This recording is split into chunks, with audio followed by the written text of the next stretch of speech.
It's priority. So I think there's been a number of priorities for me, is understanding, how we've got to where we are on certain things, what the forward planning looks like.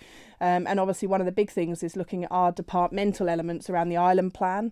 So that's been a big piece of work, but also talking to all of the senior leadership team and seeing where their priorities lie, both from things that we have a statutory obligation to do, some things which were priorities for the previous minister, and then looking at tying in those areas that for me are a priority. So things that either in my manifesto or equally those things that I've picked up from the committee that I chaired. And what is there a line between something you picked up in your manifesto and something you now have responsibility for? Yeah, absolutely. But I think it's one of the pieces around the island plan is talking to all members of Tynwald and understanding their priorities. So things like animal welfare bill sat within my manifesto, but it also sat in pretty much every one I've looked at. And I've had quite a lot of representation, and that for me is something a real priority from a legislation perspective within the department. And we've already hit the ground running. Tanya August Hansen in an MLC role has come on board just to support us with that one piece of legislation to make sure we're able to move that very carefully, but also as quickly as possible through both branches of Tynwald. I think it's really important to make sure we've got the Legislative Council element in, because we've got to get that right. It was a big piece from the previous administration, and it's got to be a priority for this one. And who's your political team within the department? So I've got Dr. Michelle Hayward and Clare Christian. And then obviously Tanya is doing this one piece for us.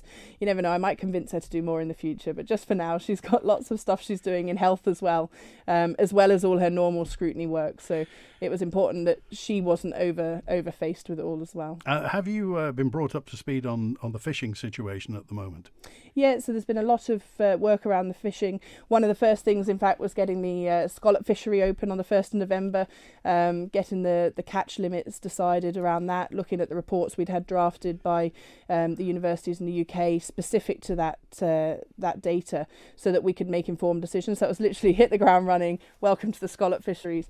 So that's been really interesting to understand a wee bit more about that. But also looking at some of the tensions there's been, looking at how we fit into that place, and making sure that we're having the right conversations with the right people, which has been really, really good to hear a little bit more about what's been going in the department and through external relations that maybe isn't seen from the outside. Is the Scallop fishing fleet making money? Are they staying afloat, literally and figuratively? So we've had a good take up since they've been going out. I think there was around 40 vessels been going out regularly on the scallop fishing, which is really positive, and good catches coming in. Obviously there are some issues potentially around if the scallops actually get stopped when they're trying to transit to their onward destination. So it's looking at what elements we can have to support that, to make sure that there isn't anything that prevents them being able to make money out of that industry. Are we talking about France? So just through the borders, as things go into France. So it's looking at how we can support that, make sure that there is a clear passage, I suppose, because once the scallops are gathered and being exported, we don't want them being held up for a great period of time anywhere, because the additional costs of storage then impact on the profitability of the market. So it's making sure that our scallop fishermen are able to make a business out of that. And is that something that the Manx government can influence on the French side? So it's something we can have conversations with and seek to make passage as easy as possible. And the conversations on the whole have been positive around that. But it's certainly an area we need to keep a wee eye on. OK, if you want to get in touch with Clare Barber, call 66 13 68. You can email the studio at studio@manxradio.com or text 166 177, which Pete has on 713. Could you please ask Clare Barber, do any French fishing vessels have licences to fish in Manx territorial waters during the scallop fishing season?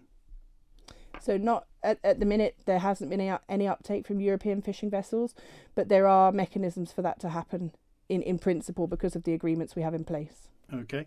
And also one regarding the UNESCO Biosphere comes under you, of course, doesn't it? Yep. The Environment Directorate as well. What's your view on, I knew this would come up, it's only taken 14 minutes, the gas field off Mackhold.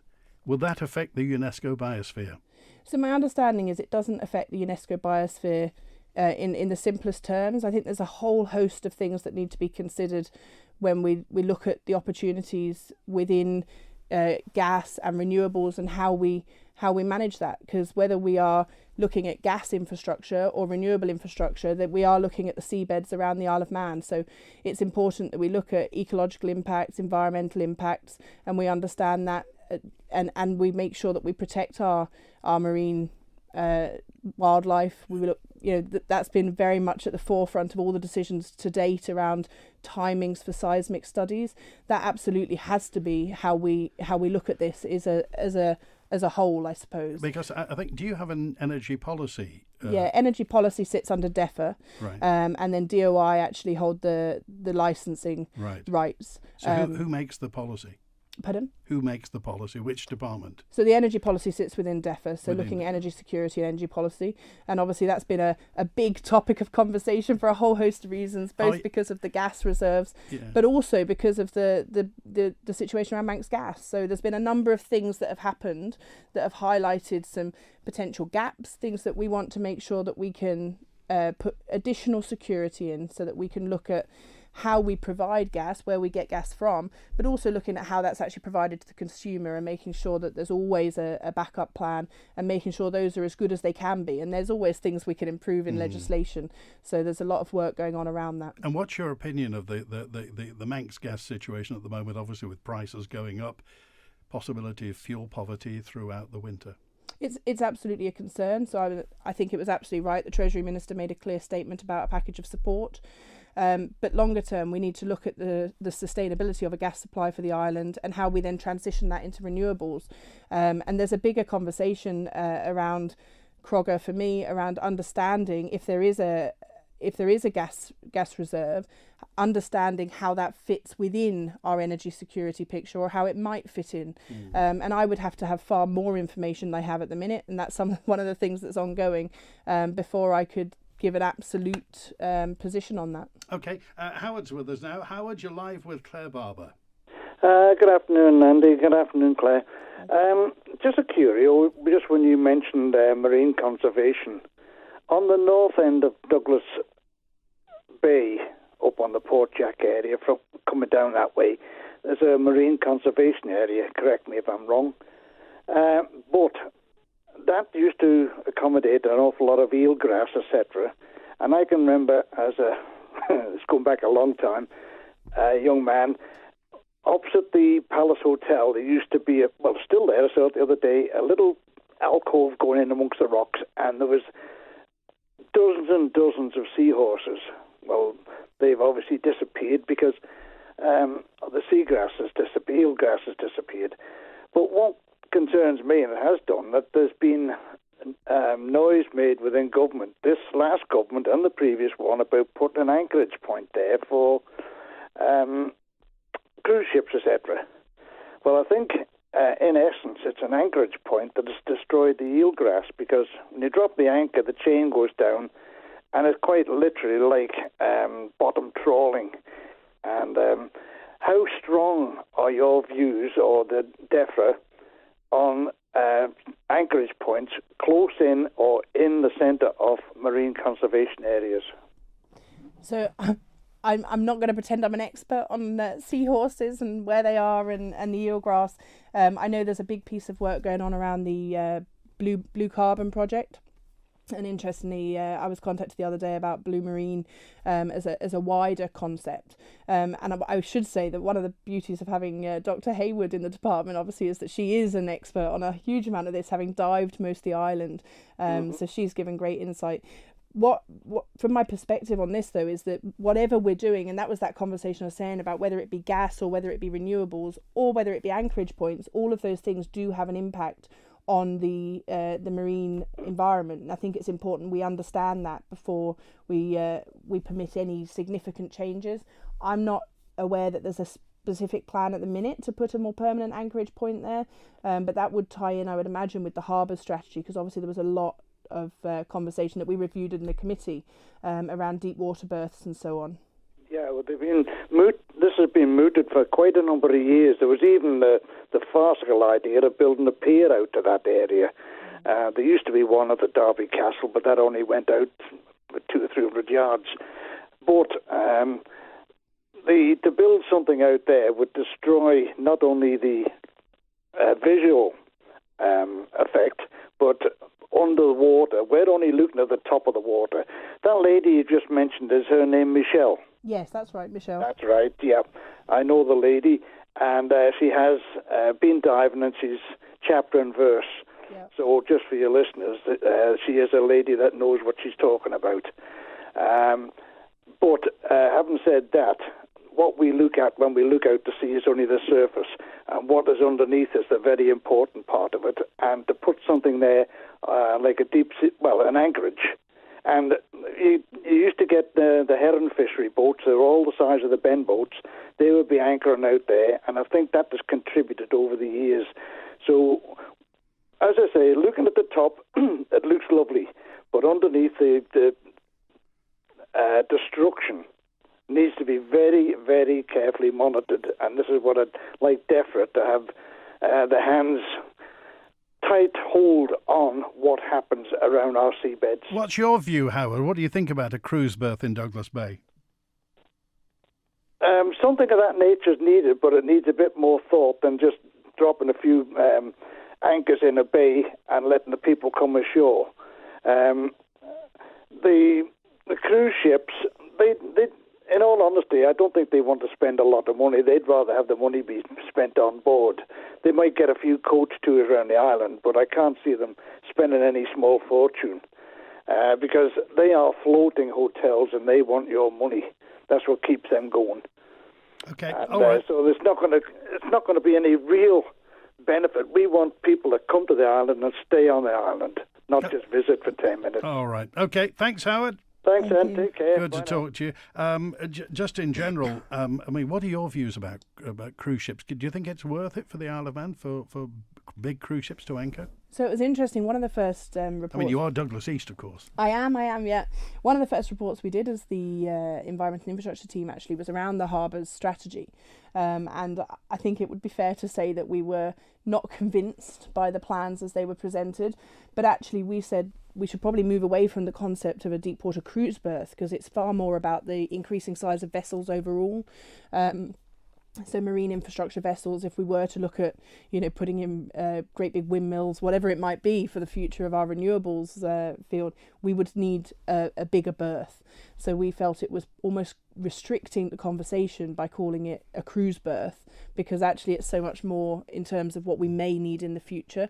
And I think one of the captains who came and gave evidence to us famously said it's like building a garage for your car where you can't actually get out now, but you're likely to get a bigger car and you'll have to then knock the whole garage down and start again. So it was certainly an area we had a lot to say on, I would say. But that sits within DOI. That's something that has obviously come up in a more wide conversation because that the harbour strategy hasn't yet been fully implemented. So there is an opportunity to pause and think again, I suppose. Talking of windmills, a note in from Wayne in Ballasalla who said, where does Mrs. Barber think the windmills will first go on the Isle of Man? I honestly don't know. There'll be a huge amount of sort of talking about where they can go. Do you think they will? Do you think we are going to get land-based onshore windmills? I think we should look at both offshore and onshore windmills. I think that will certainly be an area that we absolutely need to be looking at. So there are certainly companies that seem very interested in supporting that infrastructure. But there's bigger conversations about how government fit in with that and how we facilitate, but also making sure we do protect those seabeds where we do have specific sites that are of value. Just a quick note in from John. Is it true Department of Education's relocated to DEFA headquarters in St John's? I believe they are relocating this week. Oh, crikey. Is there enough room? Well, I think one of the benefits actually post-COVID is that a lot more people are working from home or doing a mixed environment where they might spend 2 days in the office, 3 days from home. We've also got a number of staff who are not based just in St John's, so it's going to be DEFA at the bottom, education upstairs with shared meeting rooms. So it allows shared facilities, which I think is always good if we can reconcile our resources and use them better. And at a saving ultimately for the taxpayer, I think it's absolutely the right thing we should be doing. Okay, welfare, this is a note in from 775 texter.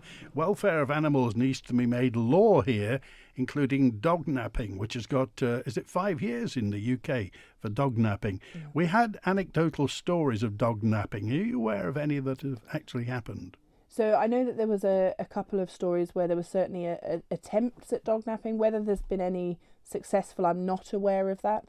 But there's a number of areas that for me need to come in underneath the animal welfare bill.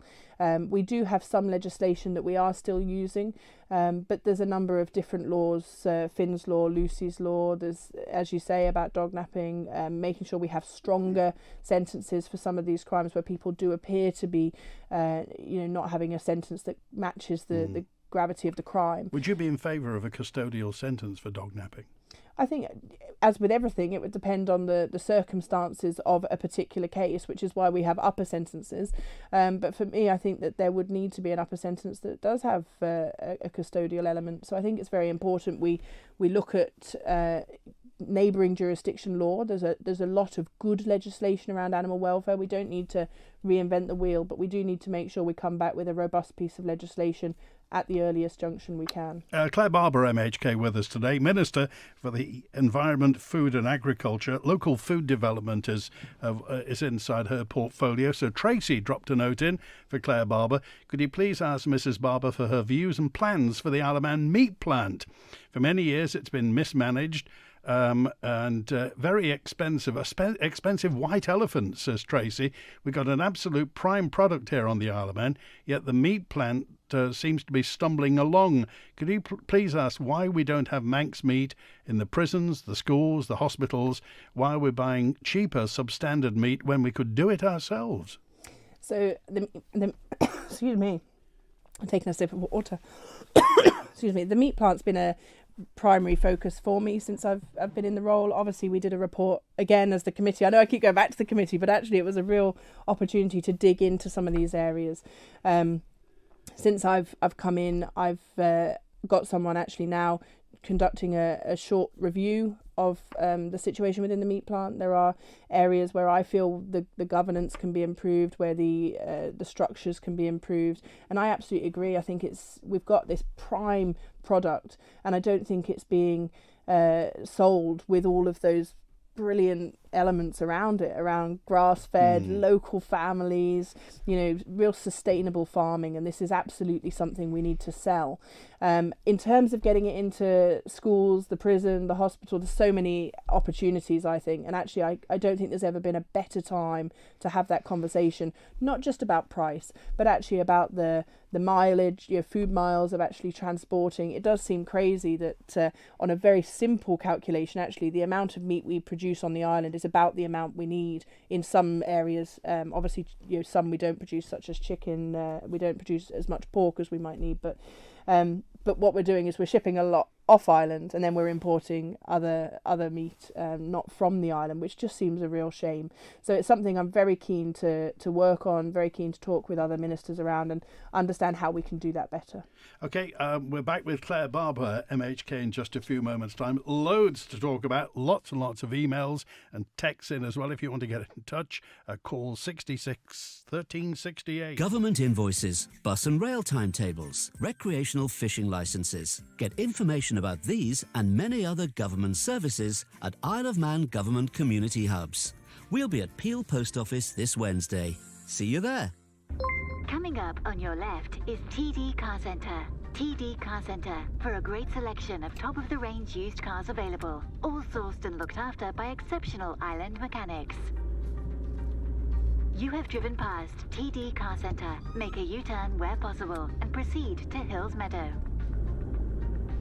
I said, make a U-turn where possible. You're due an upgrade. TD Car Centre. tdcar.im.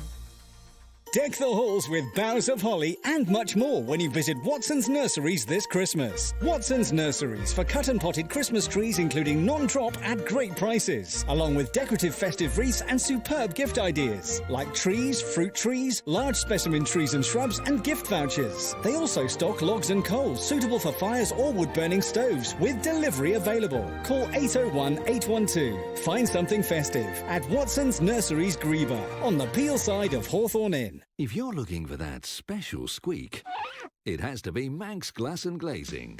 Specialists in making and installing PVCU and aluminium windows, doors and more for over 30 years. Manx Glass and Glazing's expert team can bring the sunshine into your home or business. They're members of the premier UK Craftsman Independent Network, which is industry renowned for delivering quality professional products. Visit manxglass.com or visit the showroom on Snugborough Trading Estate for that special squeak. On tonight's agenda, we have an hour-long Ramsey election special. You can hear the views of 7 of the candidates facing the electorate this Thursday, the 25th of November. The election in North Ward Ramsey is being held to fill 3 of the seats which weren't filled when Ramsey went to the polls in July to elect its town commissioners. Join me, Phil Gaughan, at 6 p.m. to find out who could be representing Ramsey. Local politics really can make a big difference to our lives, so tune in and hear the candidates' views on the future of Ramsey. The Mannin Line with Andy Wint. And Clare Barber, MHK, Minister for the Environment, Food and Agriculture as well, of course, and at Douglas East, MHK. So you're a prom MHK as well, aren't you? I am a prom MHK. So you know what's coming next. Dennis said, how does the prom MHK feel about the way the prom is at the moment, and does she ever think it's going to finish? Well, I think it has to finish. I mean, it does have to finish. And I think there's elements of it that look good. I'm very frustrated by the delays. I think it's been so difficult, and people have ended up just avoiding the promenade area, which is obviously for businesses who are based down there. That has been particularly difficult. Have you had businesses bending your ear? I've spent huge amounts of time talking to businesses, and I think that's been a really important part of this for me, is actually understanding the impact on the ground. Because very early on, and if we scroll back 3 years when this was all just starting and things were already starting to go a little bit awry, and the businesses really didn't have a voice at that point. So again, I go back to the committee. We did 3 reports on the promenade in the end. We looked, one of those reports was absolutely predominantly about the impact on businesses, and obviously there was a scheme then put into place. There was a number of schemes, in fact, initially, just to provide some degree of support around marketing, but those schemes are almost long gone now, and the problem remains that there are people now who have changed their habits, because when you can't go somewhere, you think, well, I'll go somewhere else while the problem's there. Once that problem's gone on for 3.5 years, the reality is they've created new habits and they go somewhere else now, and trying to win those people back for the promenade businesses, I recognise, is a real challenge. So what did you say when you had business owners coming to you pleading, asking, imploring, and just saying, Mrs. Barber, I'm going out of business, I'm losing money week by week? What did you say to them? So, first of all, I listened. I wanted to understand where the impact lay and what would be needed to resolve some of those issues. And then worked with DFE and Treasury at the time, and with Chris Robertshaw. Obviously, the pair of us were very, very much engaged in the promenade scheme and the impact of it. To get some schemes into place to provide financial support and give those businesses a chance to get through this very, very difficult period. We also pushed for a proper business liaison, and that's been one of the, I suppose, what I would hope is a strong learning message from the prom scheme, is the importance of putting that in early on, so that there is one point of contact where people can go to get an answer. Because when you've got suddenly all the parking's disappeared from the front of your shop and you've got no idea when that's coming back, it might be the busiest trading weekend. We had times when suddenly the parking in front of a pub on the promenade was shut off, and it was the bank holiday weekend about to start, and they're like, there's no work going to actually happen, but you've already shut the road off. And on occasion we were able to get that pushed back, to get that moved to the Tuesday after the bank holiday weekend, to try and reduce the impact on trading. So we've tried very hard, but recognising there are some things that had to happen, and that the impact of that has been hard. And I don't pretend it's been anything but exceptionally hard for those businesses. Patrick's with us. Patrick, you're live with Clare Barber. Good afternoon, Claire. Hi there, Patrick. Just one question, Claire. We built the Sefton out a long time back for staffing reasons. Who's paying for the fancy brickwork outside their hotel? Do they contribute at all? I don't know the actual breakdown, Patrick, I'm going to be honest with you, but it is something that has been raised, and it's something that I want to pick up to understand a little bit in more detail, I suppose, because I can understand the cultural area, but it does appear from me looking at it to have gone far further than that in terms of actually replacing the front steps and disabled access ramps. So I think it's important for transparency that information is shared publicly, and that's something that is on my long and growing list to pick up with the DOI minister. I feel like I'm just chasing him constantly. Yeah, it looks very nice. Just wondering the cost. Yeah, I don't have that, Patrick, but it's certainly something that, as I say, I do think should be in the public domain around the cost, and also if there was a contribution from the Sefton. I don't have the answer to that question. Okay, all right, thanks, Patrick. Bye. I'll keep our eye on that as well. Talking of the fact that, so what part does DEFA play in the planning process and in the planning hierarchy? Where do you sit? So planning policy is created within Cabinet Office. And then DEFA have the planning team who then implement that policy. So the planning committee sits within DEFA as a function, and Clare Christian's chairing the planning committee now as part of her role. And then planning appeals fall within DEFA and sit with myself. So it becomes very difficult to talk about planning, sort of live planning cases because of the role we play within them. But equally, where there's a perception that there may be a conflict, I will simply recuse myself, because I think that's the most appropriate thing to do. Okay, there are lots of brownfield sites around Douglas, almost an increasing one, because have they knocked down nuisance yet? No, that is an ongoing case around nuisance. But I mean, that's one. I'm just saying that brownfields are increasing. Yeah. I mean, you're obviously a Douglas MHK. What do you think, if you can just sort of compartmentalise it, what do you think about the state of brownfield sites around Douglas? Some have been there for decades. Yeah. So I'm hugely passionate about getting brownfield sites developed. Just for clarity on the nuisance one, actually the latest structural report indicates it will not need demolition. It needs some remedial work, and there's an ongoing piece around that. So nuisance will stay? At the minute, as I say, it's a live case. We're working closely with the owners, and they're being very helpful in working with the department. And that's really important to have that conversation, because obviously that's also a registered building. So there's an added level of complexity to it. But as a broader topic, I mean, across Douglas East, we have a huge number of brownfield sites, and I've been really passionate about the Manx Development Corporation coming online and seeing their enthusiasm for actually finally seeing some of these hopefully into development in this parliamentary term, because we have to find a way to make those brownfield sites deliver what we need, which is essentially properties. So we need properties for people, but look at how we can use levers to support planners to get that across the line, because it hasn't happened so far. But bearing in mind the government owns Summerland, the Summerland site. Yeah. I mean, how can you pull a lever on yourself?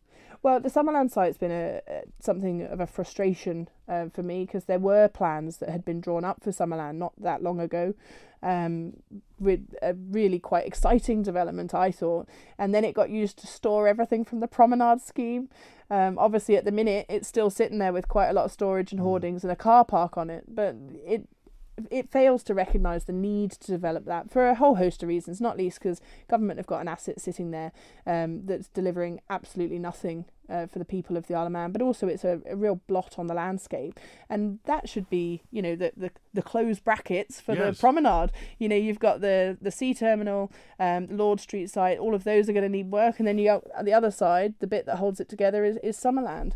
I'd like something that draws people along the promenade past all the great businesses that we've got down there, and allows them to actually use them and brings it back to life that for me is absolutely the focus. I mean, obviously, once the promenade is finished, it's finished, and we'll make the most of it. We'll take it as it is, and most of the work has been done under the surface. A lot of that need regulating, but it just seems that can I put this delicately? We lack ambition. When we have Brownfield, Lord Street has been there 20 years. Yeah. Summerland, almost 20 years as well. And you just think that when we do have visitors coming back, possibly for TT next year, what on earth are they going to see? Yeah. Do you share the voters' frustrations? Absolutely. And I think there's more. It's not just Summerland, not just Lord Street. You've got the Villiers Square site, which does get used for community opportunities now, but we've got the old prison site, we've got the Park Road School site. They're everywhere, and it almost appears Park Road School ended up during the Promenade project being used for delivery and unloading of goods and storage. And there's people in a residential area there who were getting deliveries coming off the boat at 5 a.m. and causing immense frustration to them, and rightly so. They shouldn't be expecting that in what is not zoned for that use. So there was a piece of work has all moved now, I should say, but we need to have a clear plan, clear direction. And if there are government projects that may well be used on those sites, because I know that Park Road has been looked at as to whether that maybe could provide something for education department. Equally, there's been talk around the opportunity to use the old prison site. But we need to be talking about that. We need to let people know, because I think there'd be a far greater tolerance for what's happening on some of those sites if people understand what the vision is. Is there a communications vacuum? I think there's always better communications that can happen. And I'll be talking to the DOI minister. I'm going to have a little list. It's poor Tim, he'll be cursing me. If I turn up at the office, he'll lock the door. Okay.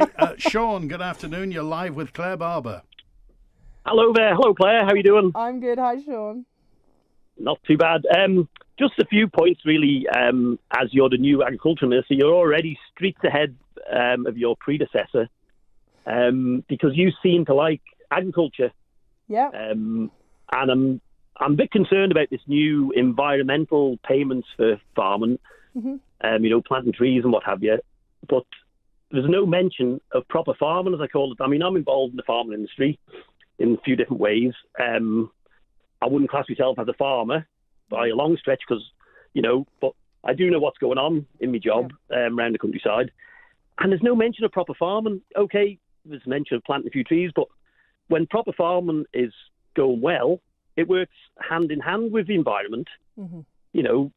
Paying farmers to put a few trees in the corner for 1 year in a wet spot or whatever, and not allowing them to drain fields to encourage better, grounds and what have you. Just, I don't hear anything said about proper farming anymore. We've got a fantastic meat plant and fantastic dairies, but it all seems to be geared towards paying people not to farm. And I know of a case this week in a school. I'm not going to name the school, and this is not just hearsay down the pub. I think I know the case. The teacher was discussing farming, how farming is ruining the whole environment. A little lad put his hand up and said, "Not on our farm, it's not, miss." And that child was sent out of the room to the headmaster. Now, if that's the same case, is it? I've heard that from the father, yeah. I was absolutely horrified when he told me this morning when I was on his farm, and that is just wrong, because, good farming practice goes hand in hand with environment. There's nothing, we haven't got factory farms in Isle of Man, and I hate hearing about factory farms. There's no such thing over here, and you know that yourself. I do, absolutely. Yeah, just to pick up, there's a number of points you've raised, which I think are really important you've brought up actually today. So in terms of the agri-environment scheme, we've also still got the previous schemes in place as well. So that's very much seeking to complement each other. So recognising that point, actually, that where we've got farming, our farmers are managing huge swathes of our uplands, our lowlands, our peatlands, and doing such a huge amount of work around our hedgerows and our biodiversity. So actually farming isn't here just about, as you say, it's not factory farming by any stretch of the imagination. It's land management with farming, and actually we should be celebrating it. I think there's a huge amount of positivity around the farming that goes on the island, and it's not spoken about enough. In terms of the specific case you just mentioned, I am aware of that, and I think it for me is about that bigger conversation. As it's almost too easy to simply say to to go for a plant-based diet. But there's got to be an understanding and a conversation about the food miles, about understanding where your food comes from, and looking at actually why those other tangible benefits of local, high-quality, sustainable farming. So I think it's very important we have that conversation, and we're able to have it in a really transparent manner. So I am aware of that case, and I think it's what's important is that, to my understanding, the little boy was simply trying to have a debate. And he was trying to raise an alternate view, and I think that's really important and valid. So I haven't had the opportunity to speak to the school or the teachers. I have spoken to the education minister just more generally, so I can't comment on specifics, obviously, but it's more about being able to talk about sustainability in farming. Sustainability. Well, farming's so disconnected. It's so disconnected from agriculture now. I mean, every school had farm workers' children years ago when I was at school. And there's hardly any now, is there? And you need to bang the drum a lot more. I know you're only quite new into the job, but you've got Knockalo there. It's 300-odd acres there. Yeah. And I've said this before on the Man Line when Stu Peters was on, that you've got 3 opportunities there to help 3 young farmers. Because anybody can rent ground anywhere. It's renting a shed to keep your stock in. You've got 300-odd acres there with a whole span of buildings up there. And it's just it's just derelict. I was up there last week, and it's absolutely shocking. The former agriculture advisors would sadly turn in their grave if they could see the place now. Yeah. And you've got an ideal opportunity. The government own it, instead of it being rented out to 1 or 2 large farm and family enterprises, which it has been in the past. I'm not saying it is now. There's opportunities there, and they're always saying about there's going to be opportunities for young people. Well, let's see government, let's see them put the money where the mouth is, or the mouth where the money is. Yeah, so I mean, I should declare an interest because I am a member of the Eastern Young Farmers. And I'm not a farmer myself, but I'm someone who, when I first came to the island, met a lot of farmers and really got into the bigger picture, understanding stock judging, trying to get involved with the Young Farmers show, which... blessing and a curse by now. But it's so important actually to be able to listen to those young farmers, and I've already said I'm keen to go and talk to the young farmers. I want to understand the things that are blocking them from getting into farming, because if you haven't got a farm that you might get with your parents or some way of getting involved, actually it is a very difficult job to get into. So I'm very keen to look at what opportunities there might be and how we can best support young farmers to make sure that we keep up with that sustainable farming on the Isle of Man and talk about that high quality product that comes out at the end of it. Okay, all right.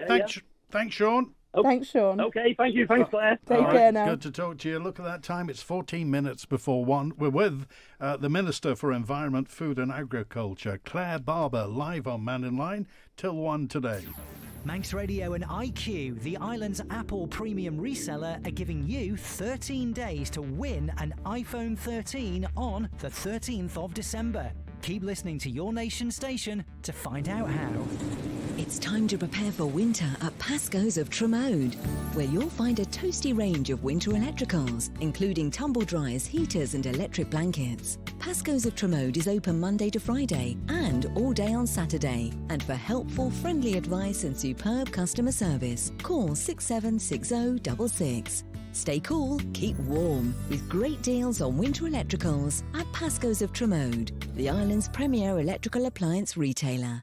At Southern Home and Gardens in Ballasalla, you'll find everything you weren't looking for. Plants for that part of the garden you've not gotten round to yet. Throw pillows you didn't even realise you needed. Tools and DIY accessories for that project you completely forgot you're supposed to be doing.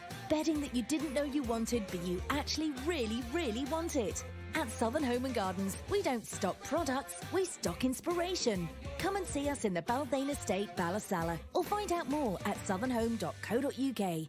Registration is now open for the Buchan School and King William's College. Come and discover how your child can enjoy the perfect start at the Buchan, and then benefit from academic excellence to achieve their full potential at King William's College. With average class sizes of 13, superb extracurricular activities and individual support, it's an outstanding island education for your child's global future. So call 820 110 to arrange your visit.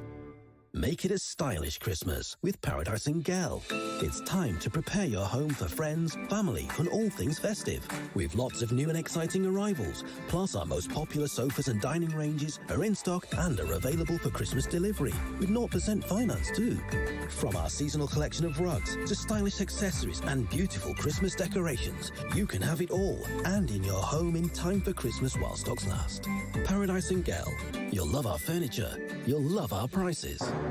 This Friday, Mark Tiley's morning show, that's me, is coming live from Walton's Isle of Man on the Business Park in Douglas. And here's the really big bit. We're going to be giving away a 55-inch high-definition smart television. If you join in with the Friday Flutter this week, win or lose, you'll go into the draw for that massive smart television. The morning show with Shaw Isle of Man, live from Walton's this Friday. The Mannin Line with Andy Wint. It's 11 minutes before 1 where we're live with Clare Barber MHK, Douglas East MHK, now the Minister for the Department of Environment, Food and Agriculture as well. What's the responsibility with the Office of Fair Trading in DEFA? So the Office of Fair Trading is an independent body, but we sit as its sponsoring department. So in terms of supporting legislation, potentially there would be an option. But actually, you know, John's very keen to get on and lead on it, which is brilliant. So happy to provide a bit of a supporting arm, but really it needs to be a barrier. There needs to be a clarity that is able to operate independently. Just because I know the Office of Fair Trading runs a debt advisory, free debt advisory service, which this time of the year, again, blessing and a curse, lots of people will be agreeing to Christmas presents that really they can't afford. Maybe they're stacking up the plastic as well. And the Office of Fair Trading's debt advisory service is there to talk as well. Important time. Very much so. And I think the debt advisory service of OFT is probably one of the forgotten elements. So people know about the debt advisory service, but not its association with OFT, but really valuable service. And I know a number of people who've used that and found it to be very helpful. What's the story with the Manx Motorhome Club and Sulby Claddock as well? Because obviously DEFA manage Sulby Claddock as well. Do you know what the situation with the motorhomes? I do know the situation. Funny enough, I'd actually had some constituents who'd given me a lot of their experience around this. So, I mean, I'll be completely honest. It's something that I've asked for more information around. I think that there's something that's important about people having somewhere where they can spend time and park up without it costing an arm and a leg. And I think it's very important to differentiate between competing against businesses or it simply being people who are local who actually wouldn't go anywhere else. They're just looking for somewhere where they can park up for an evening and enjoy being in their motorhome or camping. So I'm keen that the department, or as the department, we look at alternate options around the island, both looking at Sulby Claddocks. I need to understand better what the limitations have been there, but looking at the island as a whole in terms of what provision there is and making sure that isn't competing with people who are running some really great businesses, because we've got some fabulous campsites and caravan sites on the island, but recognising that that's different things. A message in from Tracy who just said, would you thank Mrs. Barber for her answer? Our farming family and friends are banking on Clare to make Manx farming great again, says that. Lots of farmers do feel they're walking up the down escalator. They feel sometimes that life is against them. And of course, as a social group, they're not complainers by nature. You know, they'll internalise the farming community. Do you feel that the farming community needs to, there is a better direction for farming on the Isle of Man? I think a lot of it is about celebrating what we have, and I think there's some really great stuff going on within farming, and it has been for so long.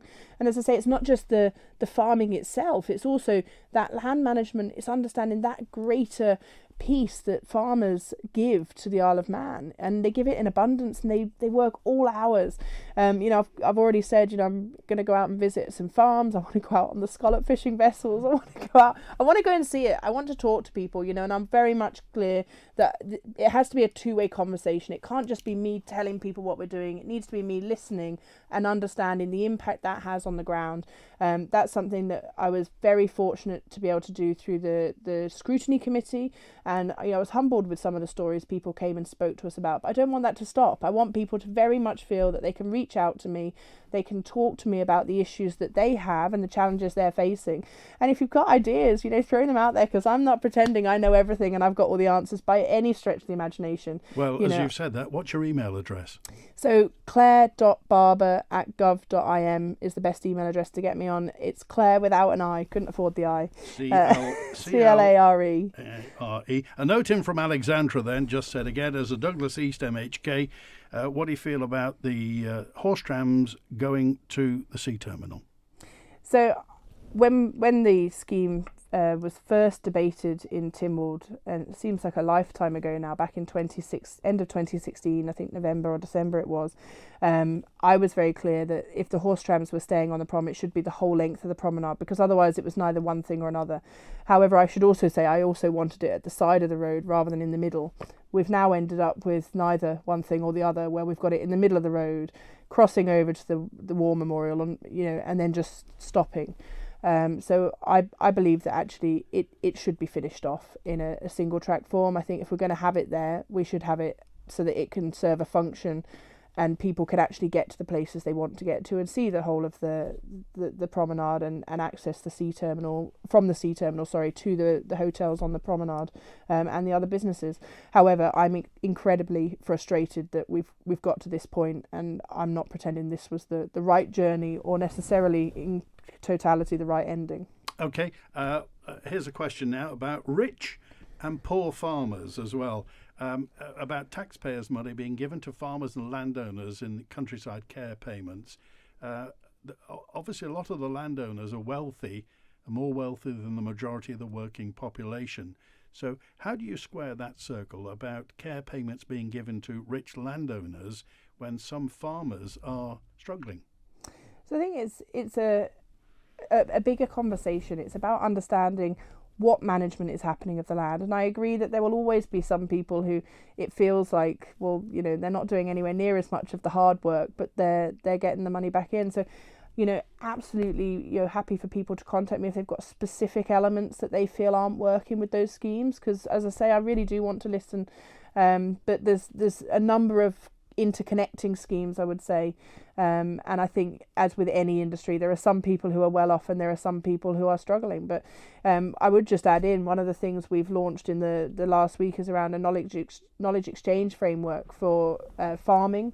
That's going to start with cattle and sheep farmers, but because that's the biggest area, but also looking at dairy farmers and arable farming, and looking at how we can share knowledge across the sector, with some support from ADAS, who are a UK organisation who we've instructed to come over and work with us for a period of time. So I think that there'll be opportunities for them to also feed in as to how this might look better and how we can do better. We had loads more to talk about, Claire, but we're out of time. I had questions about the sawmill, protecting trees. So how about, would you come back around springtime? Yeah, I'd be delighted to come back regularly. I think it's really important we keep this conversation. And thank you, Andy, and thank you to the people who phoned in and those that we didn't get to. Thank you all. Clare Barber, MHK, has been with us for the last hour. This time next week, Chris Thomas will be here. Vice Chair of the Post Office is on the Housing Committee. We'll be talking about much more, I would imagine, and hopefully getting most of Comyn in between now and Christmas time, timetable permitting. Thanks to producer Barry Redfern. Podcast will be on within the next half hour, and I'll be back tomorrow at high noon. WINT. When couples decide to part, there's a